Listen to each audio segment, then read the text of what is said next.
Welcome to today's verse of the day. Today's passage is one of the most sobering in the book of Genesis. In these verses, we witness the depth of human sin, the urgency of God's judgment, and the mercy extended to Lot's family. It's a difficult chapter, but one that reminds us of the seriousness of sin and the compassion of a God who saves. Let's explore Genesis 19:1-38 together. Verse 2 angels arrived in Sodom in the evening, and Lot was sitting at the city gate. He welcomed them into his home and prepared a meal.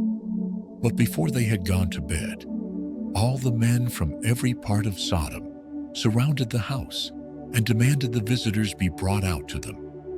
Lot went outside and pleaded with the crowd, but they grew violent.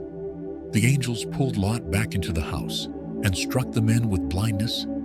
Then they warned Lot, "Get out of this place. We are going to destroy it." At dawn, the angels urged Lot to hurry. When he hesitated, they grasped his hand, his wife's and his daughter's hands, and led them out safely. For the Lord was merciful.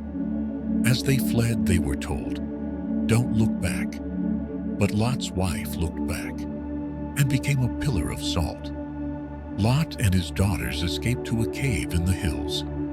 Believing they were the last people alive, the daughters made a plan to preserve their family line by deceiving their father. Both became pregnant, and their sons, Moab and Ben-Ami, would become the ancestors of future nations.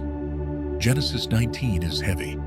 It reveals the complete corruption of Sodom, a city so far gone that violence and immorality had consumed it. And yet, even there, we see God's mercy. Angels sent, hands grasped, and escape provided. Lot hesitated, but God still rescued him. His wife looked back, and it cost her everything.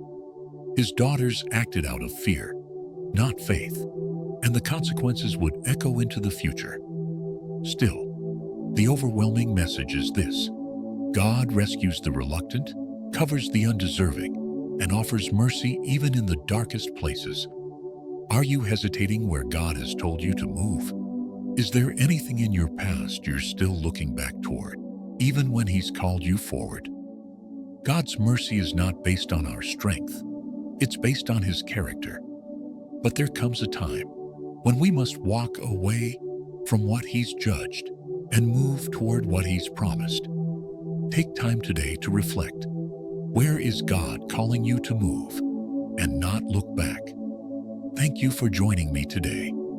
If this passage challenged or moved you, share it with someone who needs to know that even in judgment, God's mercy reaches out, grabs hold, and leads us to safety.